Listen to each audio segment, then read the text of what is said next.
Picture a man of immense wealth and power, a Roman titan reduced to a screaming figure drenched in molten gold. Welcome to the shocking end of Marcus Crassus.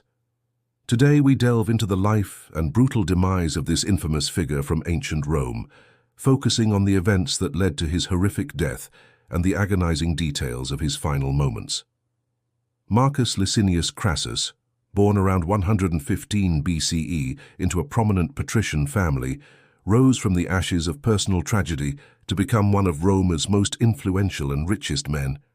His early life was marked by upheaval, when his father, a respected consul, and his brother were executed during the Marian Purges, led by Gaius Marius and Lucius Cornelius Cinna in the late 2nd century BCE. Forced to flee Rome with a modest fortune and a handful of loyal slaves, Crassus sought refuge in Spain, where he began to rebuild his life.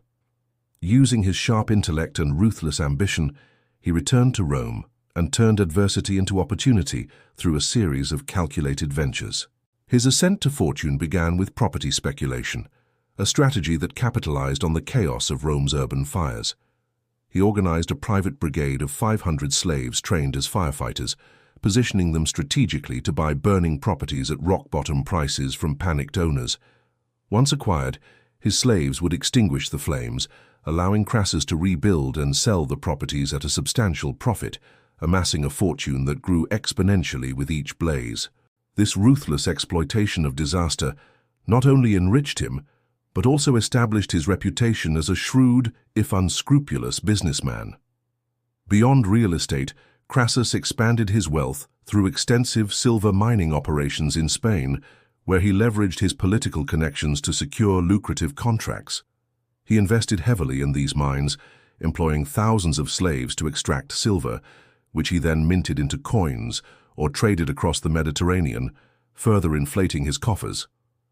His financial empire grew to include loans to indebted aristocrats, charging exorbitant interest rates that ensnared Rome's elite in his debt web, giving him leverage over their political decisions. This economic dominance laid the foundation for his political power. Crassus's military prowess reached a defining peak during the Third Servile War, 73-71 BCE, a conflict that showcased his strategic acumen and brutal resolve. This war erupted when a group of about 70 gladiator slaves, led by the Thracian gladiator Spartacus, escaped from a training school in Capua. Initially underestimated, Spartacus's band grew into a formidable army of tens of thousands, swelled by escaped slaves, impoverished farmers, and disaffected laborers across southern Italy. The rebellion posed a dire threat to Rome, challenging the very foundation of its slave-based economy and social order. The Roman Senate, initially sending underprepared forces under praetors like Claudius Glaber, suffered humiliating defeats as Spartacus's army outmaneuvered them, raiding estates and liberating more slaves. By 72 BCE, with the rebellion spreading, the Senate turned to Crassus, recognizing his wealth and military resources as the solution. Crassus, eager to enhance his political stature, accepted the command, raising a private army of 8 legions, approximately 40,000 to 50,000 men, funded entirely from his own fortune. He implemented a rigorous training regimen, restoring discipline with harsh measures, including the decimation of a legion that had retreated, executing every 10th man to instill fear and obedience. His strategy shifted the tide when he constructed a 37-mile wall across the toe of the Italian peninsula, from the Tyrrhenian to the Adriatic Sea, complete with ditches and fortifications to trap Spartacus's forces. This engineering feat forced the rebels into a corner, cutting off their supplies and escape routes. In 71 BCE, Crassus engaged Spartacus in a series of decisive battles. The final confrontation near the Silarus River saw Crassus's legions overwhelm the exhausted rebel army. Spartacus fought valiantly, reportedly killing his horse to fight on foot among his men, but he was ultimately slain, though his body was never definitively identified. Crassus's victory was absolute, and to cement his triumph and send a chilling message, he ordered the crucifixion of 6,000 captured rebels along a 120-mile stretch of the Appian Way, their bodies left to rot as a grim reminder of Rome's power. This act of extreme brutality solidified his reputation as a merciless leader and bolstered his standing among Rome's militaristic elite. Crassus' political ascent reached a pivotal moment with the formation of the First Triumvirate in 60 BCE, a clandestine alliance that reshaped Roman politics. This coalition brought together three of Rome's most powerful figures: Crassus, Julius Caesar, and Pompey the Great, each with distinct strengths and ambitions. The idea originated from Crassus' recognition that his wealth alone could not secure lasting power against the entrenched Senate aristocracy, who resented his rise from relative obscurity. He initiated secret negotiations with Caesar, a rising star with populist appeal and military success in Spain, and Pompey, a celebrated general returning from his eastern conquests with a loyal army but lacking political support in Rome. The trio met discreetly, likely in a private villa, to hammer out an agreement that would bypass the Senate's opposition. Crassus offered his vast financial resources to fund Caesar's upcoming campaign in Gaul and to support Pompey's land distribution for his veterans, securing their mutual dependence. In return, Caesar used his oratory skills and political influence to push legislation favorable to Crassus's economic interests, such as tax farming contracts in the East, while Pompey's military backing ensured protection against senatorial rivals.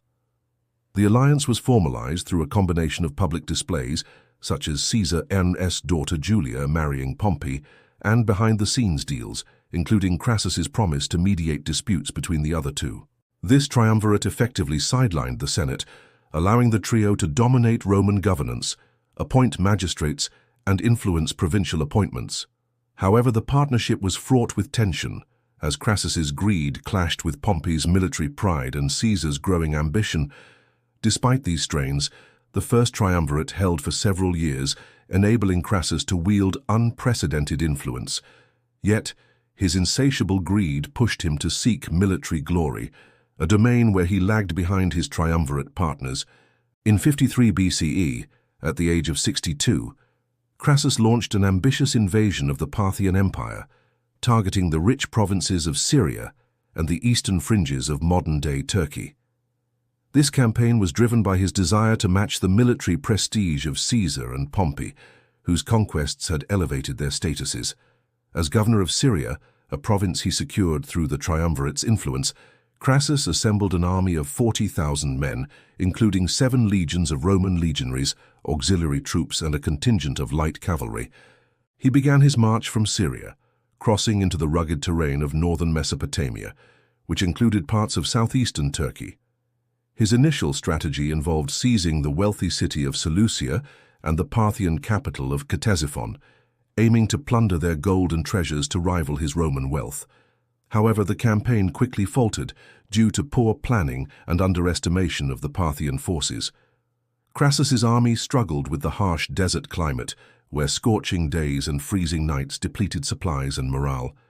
The Parthians, under General Surena, employed a highly mobile force of 10,000 horse archers and 1,000 cataphracts, armored heavy cavalry, exploiting the open terrain. The decisive Battle of Kari, fought near Harran in modern-day Turkey, showcased this disparity. On June 9, 53 BCE, the Parthians surrounded Crassus's legionaries, who were ill-suited for the sandy expanses, and unleashed a relentless barrage of arrows. Crassus's attempts to form a defensive square were thwarted by the Parthian mobility, and his cavalry, led by his son Publius, was annihilated in a separate engagement.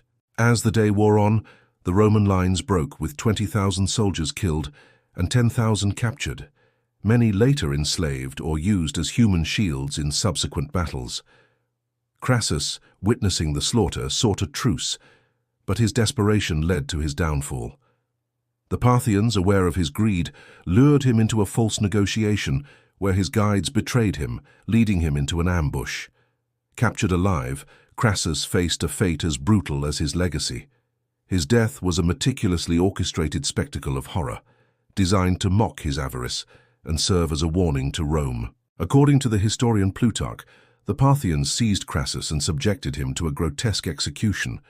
They heated a massive bronze cauldron over an open fire until it glowed red, filling it with gold until it melted into a searing, molten torrent. Crassus, bound with rough ropes that cut into his wrists, was dragged before a jeering crowd of Parthian soldiers.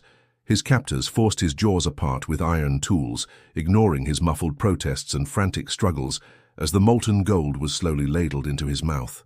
Plutarch vividly recounts how Crassus's screams pierced the desert air, his body writhing in agony as the liquid metal burned through his tongue, throat, and esophagus, causing his flesh to blister and peel in real time. The process was deliberately prolonged, with the Parthians pouring the gold in stages to maximize his suffering, each drop sizzling as it seared his insides. Cassius Dio adds that Crassus's eyes bulged in terror, his hands clawing at the air as he choked, his body convulsing violently until the heat silenced him in a final gurgling gasp. Some accounts suggest he remained conscious for several minutes, his face contorted in a mask of pain, before succumbing to the internal burns and shock. The Parthians reveled in the spectacle, viewing it as a fitting retribution for his lifelong greed, with Surena reportedly declaring it a lesson for all who coveted Parthian wealth. The brutality didn't end with his death. After he expired, his lifeless body was beheaded and his skull was taken to King Orodes II. There, in a twisted display, it was used as a prop during a performance of Euripides' Bacchae, where an actor kicked it, spilling mock wine or blood, turning Crassus's demise into a macabre theatrical mockery. Appian's account further details that the Parthians filled the severed head with molten gold and presented it to Orodes as a macabre trophy, a grim symbol of the wealth Crassus could no longer claim. This gruesome end in 53 BCE at the hands of his enemies cemented Crassus's legacy as a cautionary tale of unchecked ambition and greed. His death not only ended his life, but also weakened the First Triumvirate, paving the way for the civil wars that would transform Rome into an empire under Augustus. The brutality of his demise, molten gold searing his flesh, his head paraded as a trophy, remains one of history's most chilling executions, a stark reminder of the perils of power. If this dark history intrigues you, like, subscribe, and hit the bell for more on Evil Walks Amongst Us.